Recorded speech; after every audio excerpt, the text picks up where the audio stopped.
Welcome to the GTN show.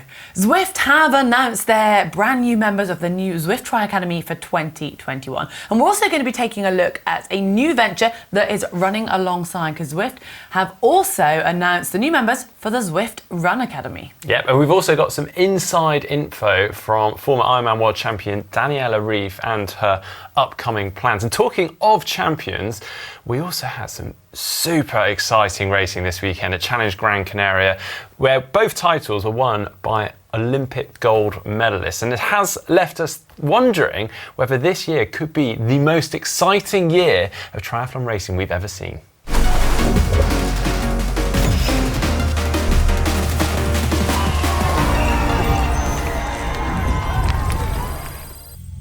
Right then, towards the end of last year, we invited you all along to get involved in the Zwift Triathlon Academy and get training with Heather. Now, Heather, how did you find it? Well, it definitely improved my fitness. I mean, that was part of the aim of the Academy, for everybody taking part. It's not just for the ones at the top, which is what kept me going. And I did see quite an improvement. I enjoyed having, the sessions that were clearly structured and targets and the time frame that I had to do them by, and actually sort of having to focus on my run and my bike at the same time, because I'm very guilty of doing one and then I'll go through a phase of just doing the other. So actually, I was the closest to being a triathlete I've been for quite a while. Well, I do remember you saying you actually felt really fit, and I got involved in some of the sessions and they were fantastic, actually. There was some really good workouts there. I mean, sadly, it built up to Christmas and then I went on holiday for 3 weeks. So it does seem a very distant memory. However, a lot of you guys enjoyed it and got really fit, but there were 6 very lucky athletes who have been selected and made it through the shortlist into the final team for the Zwift Tri Academy for 2021.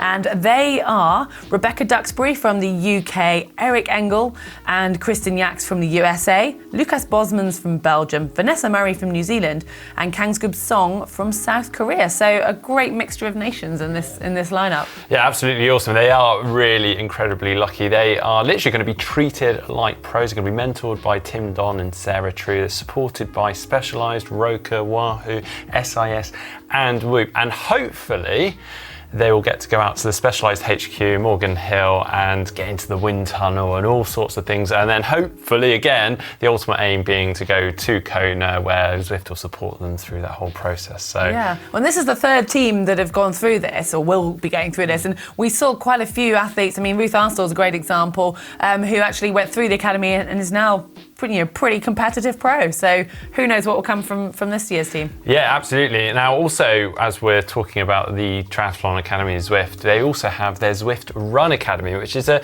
new initiative that they set up last year, and this is the first team to be selected. They've selected 6 runners, and they also will be training like pros, but this time it's for the Berlin Marathon. And yeah, they've got a whole host of athletes all around the country, but interestingly, quite a range of ages. They've got 2 that are in their 50s. Yeah. And they're going to be treated like pros. They will get a ton of kit and mentored and all sorts by some top coaches. I think they've got an Olympian helping out on the coaching. And it's interesting that they've chosen a marathon for it, so it sort of aligns quite well with the Tri Academy of, the same type of athletes and the type of training that they'll all be doing. So exciting to see how that progresses too. Talking of running, have you ever wondered, when you've been watching some of these elite marathon races, what would happen if the pacer of those races just carried on and won the race? Well, that is exactly what happened this weekend. It was Jake Smith, who is a very good runner, but typically known for short distance racing. He took part in what is normally a relatively small race here in the UK, the Cheshire Elite Marathon, which for some reason attracted a star-studded field. Well, he was meant to pace to around the 25-kilometre mark at Olympic qualification standard for the UK, or for Great Britain. And well, he got to 25k and just decided, heck, I'm going to carry on, which is amazing considering he ran a 1500 metre PB on the track on Wednesday and paced a 5k to around 3 kilometres at 13:45 pace, also on that same night.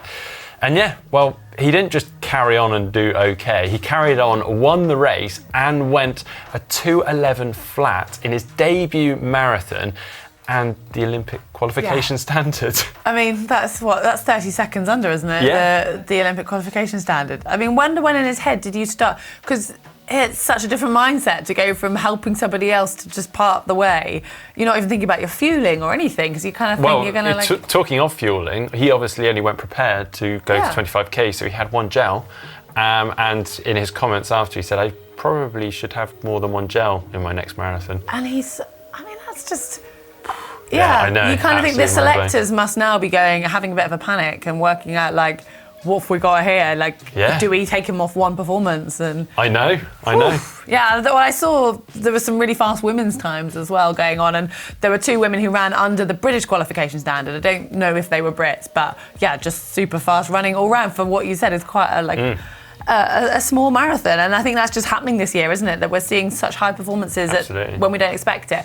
Another really impressive running performance actually came over the weekend from Brad Carterfelt, Bradke Carterfelt's husband, ex-pro triathlete and former Commonwealth Games champion. Now he's been working on his running, and he ran in the Sydney Marathon. Not that he was a bad runner anyway, Brad, just in case you're watching this. He was a very good runner. When I say working on his running, I don't mean like learning to run or anything, because you will see when I share the time in a moment. And he's been trying to get under 2:20 for the marathon, and he did that with a 2:19.15 to finish 6th at the Sydney Marathon, which was very, very respective indeed. And well, it even got a little congratulations from Javier Gomez, so it must have been fast. Well, yeah, and following on from that, I have to say I did enjoy this slightly different running race that popped up on my feed over the weekend thanks to FlowTrack. It was a 4x200 metre relay, and a small dog jumped on the track during that final leg and seemed to hunt down the leader of the race. It was just brilliant. This dog sprinting down the line with its lead dangling off.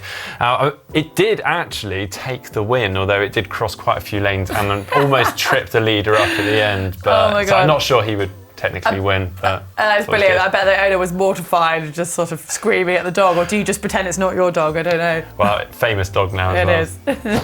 Well, now for a very quick race update. Xterra World Championships Off-Road Triathlon has been postponed, but don't panic, it's not too major a date change. It's usually held at the end of October, and it's now moved till the 5th of December, which could be a bit of a problem for some athletes, because quite a few do tend to try and double up from Kona, because it's normally 2 weeks after that, and maybe stay out there, make a bit of a holiday of it, and do that at the end of the season. But being the 5th of December, the organisers are hoping that the COVID sort of rules will have relaxed a bit more countries will have had vaccination opportunities, and just hopefully it makes it easier for qualifying and also for getting there and getting the best field they can. And alongside that, they've also decided to move the Trail Run World Championships, which were going to be in Oahu, to Maui, to sort of run alongside, so sort of 2 in 1, so to speak. Maybe it's time for our Xterra World Championship debut, Heather. Oh, we've got to qualify and get fit. Well, I know you're doing lots of mountain biking, but I'm a long way off. Oh dear. Well, talking of racing, I imagine there's going to be quite a few pro athletes, particularly in Europe, currently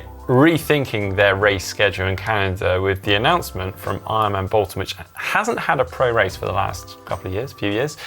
They are reintroducing a pro race. The Ironman Bolton race is taking place on the 4th of July. But it's not just that they've reintroduced this pro field, they're also offering 2 male slots and 2 female slots for Kona, and a big prize purse, $100,000, paying down to 10th, with the winner taking home $15,000. So we could see a really exciting pro race there. And you know what? I think GTN need to get along there. Oh, I think we're going to have to be there, aren't we? Yeah. It's going to be some big names for sure. Well, recently we spotted what I thought was quite a nice story. You might remember a few weeks ago that we discussed, sadly, the passing of Dick Hoyt, who was famous for running countless marathons, countless Ironman triathlons and other running races, whilst pushing his son Rick, who's got cerebral palsy, and they covered numerous races and were just known all over the world, and he was inducted into the Ironman Hall of Fame. While he's just had some more recognition since his passing with relation to the Boston Marathon. So the street which the Boston Marathon starts on is known as Hopkinton Street, or I should say it was known as Hopkinton Street. It's now been renamed Hoyt's Way in his memory, which is just a really nice thing. Yeah, that is really cool. We've also got a couple of cool announcements from the PTO, one of which is a new series of videos called Greater Than One, which will be following Collins Cup Team USA hopeful Chelsea Sodaro from being an elite triathlete through pregnancy, motherhood, the lot, and with her ambitions obviously to be able to represent Team USA at the Collins Cup at the end of August, and essentially having around 3 months from early motherhood through to racing, which is very, very ambitious. And yeah, I mean, I think the idea through this 5-part series is to literally show the genuine highs and lows of that. Now, interestingly, Chelsea is currently ranked 4th in the PTO rankings for the Collins Cup. And that is despite having obviously not raced through pregnancy, and that is with thanks to the PTO's maternity cover, but also they freeze the standings. So I think that in itself is an amazing story, the fact that the PTO are supporting athletes through maternity and pregnancy, but then also, accepting that athletes aren't going to be able to race and not putting that pressure on them and freezing their standings so that she can jump back in and carry on. Oh, it will be an amazing story. Like, whatever happens, it's a really interesting story, isn't it? So, well, good luck to Chelsea for trying to get back there. Well, the PTO have been investing beyond that as well, and they have just teamed up with another race, the Rev 3 Triathlon at Williamsburg, Virginia, in the USA. Used to be apparently a fairly big race. Well, they have just put in a $15,000 prize purse on top of the prize purse that was already standing there. And it's already attracting some fairly big names. You've got Andrew Starkovich and Angela Neath who've already signed up. I think Starkovich used to race it.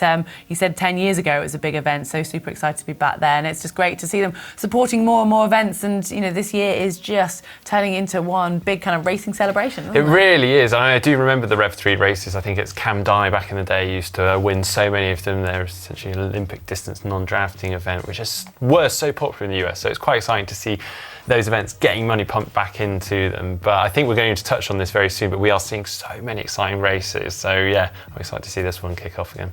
Okay, last but certainly not least, before we move on to some tech news, Daniela Ryf, who is typically a relatively closed book, has really opened up about many things. It really is so interesting. I've got a lot of respect for her. And this has come about due to an article in Swiss media company Schweizer Illustriert. Yeah, well, I mean, we all follow Daniela, and like you say, she seems so professional, and it just seems like triathlon is the only thing in her life, and she's revealed quite a bit. But first off, within triathlon, she has actually announced that she is departing ways from her coach, Brett Sutton, who she's worked with for 8 years. So over, I think, the 9 70.3 and full Ironman distance world championship titles that she's won over that period. So quite a significant part of her life. But it's completely amicable. He's wished her good luck and said it's, a time for her to sort of go on and do her own thing. And by doing her own thing, don't worry, she's still 100% focused on triathlon, but she's going to be coaching herself, which really she's learned a lot from him. So I doubt her training is going to change drastically. She'll probably be just taking what she knows works for her and working just a little bit more independently. And she's also saying that over the last year, 18 months, she's had a lot of time to reflect, as have we all with this very unusual year. But she did start 18 months ago with an injury, and then obviously competitions disappeared, so everything sort of fell apart for a little bit. And it gave her time to realise that maybe she needs to have a little bit more than just triathlon in her life, and went back to finish her food tech degree, which she'd been working on, I think, a long time before, and concluded all that at the beginning of this year. And she's now looking into neuropsychology and has just enrolled in an EMBA in business psychology. So she's talked about sort of the intrigue of how the mind works, obviously in sport, and she's going to be putting that into sort of more of a business mind. So interesting that she's doing some other things. However, she's not obviously leaving triathlon just yet. Yeah, I mean, I think the interesting thing with that as well is I understand her dad had actually been suffering with some issues this past year or so, and that's almost sparked it further and that interest. But Christ, I mean, she's impressive in sport and then doing this on the side as well. Very, very impressive. She also has opened up regarding rediscovering love, and also for herself, as she talks very openly about loving men and women. She's also obviously had a phenomenal start to the year, having won in record time Ironman 70.3 Dubai, and she's still burning for much more, and I believe she's down on the start list for Ironman 70.3 St George. So yeah, super excited to see her back. Okay, just a couple of really quick pieces for tech news this week. Well, the Selle Italia partnership with Ironman has just been extended. It was a European partner for 2019 and 2020, and now for 2021, that has grown to being a global partner, as well as partnering with the Ironman virtual reality racing, which is still continuing. So we're going to see them, obviously it's great, as one of our partners, we'll see them at more of the Ironman races in merchandise when we actually get to walk around an expo again soon, and the saddles are going to be sporting the Ironman logo, and yeah, it's pretty cool. I mean, both Mark and I have been riding on that saddle recently, and we love it, so it's great to see that they've partnered up with a massive brand like Ironman. Yeah, absolutely cool. And we've got a new update for the Wahoo Element Rival watch, which Heather and myself are both wearing, which I actually thought was really interesting, because how many of you have run around an athletics track before, knowing it's 400 meters per lap, and your GPS or Strava says you ran longer or shorter? How, when you're going around a 400 meter track? Well, Wahoo have actually brought out quite an interesting feature called the track running profile, where it will automatically calibrate, or afterwards post-calibrate your workouts. Every time you hit the lap button, when you're in that profile, it will snap to the nearest 100 meters. So when you're doing your 12 by 400 meters, it will accurately say it's 400 meters. So that's cool. Yeah. It might be the end of super fast times that you can sometimes record on the track on your watch. Yeah, I might keep my old function. There's been a few of those, haven't there? People are, 14-minute 5K, I'll have that. Yeah. Sorry, long gone are those days. Okay, the part of the show that we've been quite excited about today, it is race news, and there's a race that we have been dying for, Challenge Gran Canaria. We've been teased by several of the pros mentioning it's in their diary coming up, and it and they most certainly did not disappoint. Yeah, we had an absolutely stacked field, and just to give you a little bit of an idea, just in the men's race, we had 2 Ironman world champions, Patrick Lange and Jan Frodeno. Along with them, we had Jan's training partner, Nick Kastelein. Number 1 seed in the race, Peter Heemerick. We had Andy Bucherer, Pablo de Pina, Niels Fromhold. Yeah, it was hot. It was really cool. It certainly was. Well, the women's side didn't disappoint either. We had the Olympic gold and silver medalists from the London 2012 Games, Nicola Spirig and Lisa Norden on the lineup. And we don't see them race each other very often because they tend to do different distances.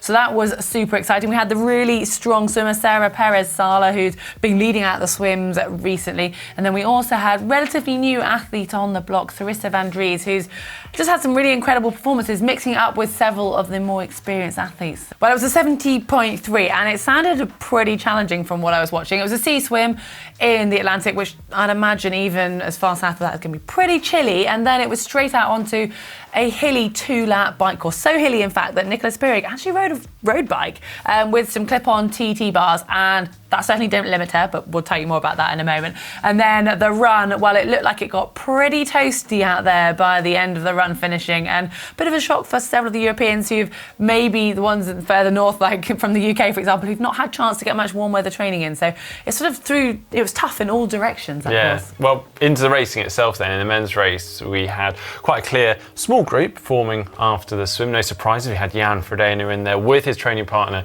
Nick Kastelein, going onto the bike, joined by Peter Heemerick, Pablo de Pina, and very soon into the race we had Andy Bucherer catching them, who put in a blistering bike split along with Niels Fromhold. Patrick Lange though, 46 seconds down out of the swim and had a bit of chasing to do, and onto the run. It was exciting. Jan kind of pulled away pretty early on, and I don't think that was a big surprise for a lot of us.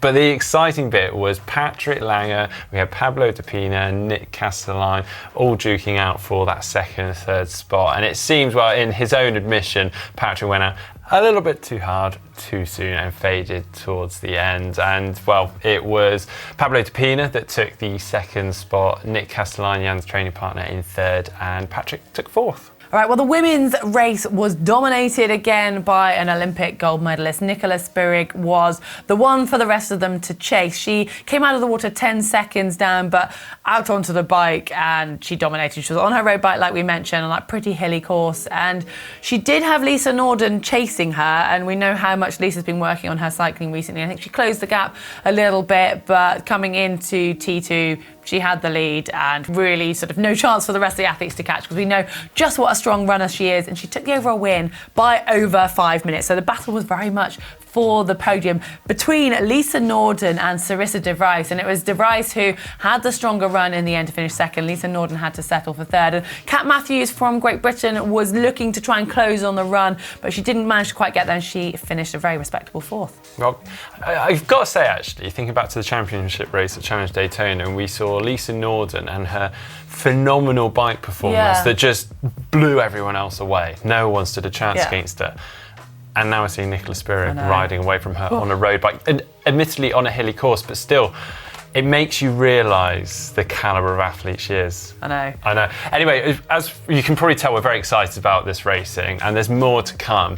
And it does it's got us thinking, is this year one of the most exciting years of racing. We've almost got this melting pot of races. We've got less races, it's condensed down, and athletes, we've got more athletes, top level athletes turning up to these races. It's almost like a mini world champs every other weekend. And they're also in such prime condition because they've had so long to kind of hone the training, get over injuries, and they're just desperate to race. They are so eager to prove a point for themselves, for sponsors, for everything. I mean, we've obviously had this Race Challenge Gran Canaria, which has always had a pretty good field, but we've also got Ironman 70.3 St George coming up this weekend, which has got an endless pro field. I'm not even going to bother listing off all the names. We were looking at the names a moment ago, and it's like, where do you stop? You're still reading out the top 20, and it's still just incredible names of both the men's and women's. We've got Ironman Tulsa, which I know some of the people that are racing Ironman 7.3 St George are staying out and to do that one as well. And obviously there's an opportunity to qualify for Kona.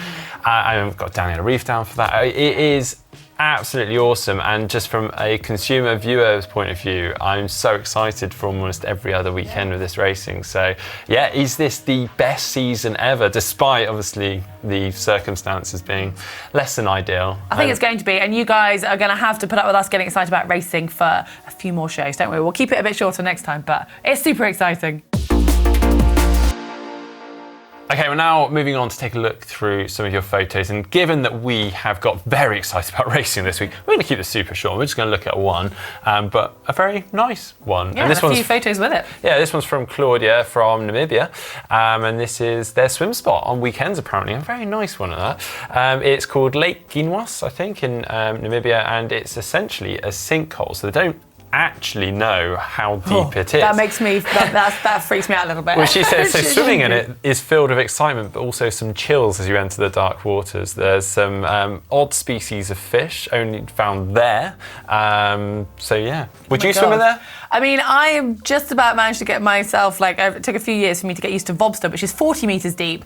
And I know has a sunk helicopter in it, and that freaks me out. So an actual unknown is almost worse because your mind can just play tricks, can't you? But it does look absolutely beautiful, though. And can you see that diving platform as well, Heather? Well, I don't think it's actually a diving platform. Yeah. I think it's just a viewing platform, but I'm sure people dive off it. I'm needing to sort of stick to the floor to look at that. It's making me feel a bit queasy, to be honest. Oh, awesome. Well, yeah, lovely shots, and do please keep sending in your pain caves and photos of you training using the link that's on screen right now. You can find it in the description just down below. All right, it's now time for our caption competition, and we had this picture from Super League last week, and we have 3 runners-up and a winner. So to start us off, Barry Meller. To do well in the water, we must become one with the water. I like this one. Shane Porteous said, wow, these grow your own athlete kits are great. She was the size of my thumb 2 minutes ago. Obviously in reference to the Zwift avatar, before people know. Oh, well, I'm thinking of, do you not remember as a kid, did you not ever have those things like a cardboard tree that you put water on and it just but I thought it was because of the Zwift avatar. Well, I might be completely wrong. You guys let us know what you think the joke was here with that one, because we're on different planets for the moment. I think maybe it's a mix of the two, right? Maybe, you're probably right. I'm probably just, in my own little world. Anyway, our final runner-up is Chris Debonair, the latest in triathlon nutrition, electrolytes through osmosis. Nice, very clever. But the winner is CC Ho, said, ugh, so lucky this is the Super League and not that Super League. Now, for many people, they will be aware that there's been a whole debacle going on around Super League football, which Super League triathlon, because it's getting confusing, have actually kind of done a bit on social media saying we're not that Super League. Yeah, so it might be over the heads of anyone who's not in Europe, because it was the European Super League, but a whole load of clubs were in it and they've all pulled out and the whole thing has collapsed. But anyway, that's beside the point, really. Yeah. CC Ho, you are the winner of our caption competition, so congratulations, get in touch and we will get a cap sent to you. Well, now on to this week's caption comp photo. It's actually a bit of a throwback to 2016 to the Rio Olympic Games, and it's the women surfing in on the wave. We've got a bit of action, all different styles going on there. We've got the Superman, we've got all sorts. So anyway, get involved, leave your caption in the comments section down below. But that is it for the show this week. We have a ton coming up on the channel. We have how to prepare for your first triathlon. We know that we've got a ton of new triathletes and multi-sport athletes out there, so hopefully that video will be helpful for you. But also we have a bit of an adventure from our very own Heather, who did a north to south Dartmoor Ultra Marathon. Yeah, it was great fun. Hopefully you guys will enjoy that With too. some highs and lows in there. Yeah, it started off a little bit low, but anyway, won't tell you too much. Now, you might have noticed that Mark and I have coordinated again this week. It wasn't intentional. We don't actually speak before we get dressed in the morning. Though. We are doing well. So this is now another colour of our new T-shirts. And clearly our favourite this week. Yeah, we also have a lovely mauve and an ink grey, which you saw last week, so you'll probably see the mauve one next week. But if you like the look of these, do check out the GTN shop that is on screen now. The globe should also be on screen now, so click that and subscribe if you haven't yet done so. And do give us a like if you've enjoyed our excited rambling show this week. And a couple of videos if you've not yet caught up with our GCN Does Duathlon. I would seriously recommend giving that a watch. And then also Dan Lloyd on his half marathon progressions, which have progression's maybe the wrong word, but it's an interesting journey. Yeah. There we go.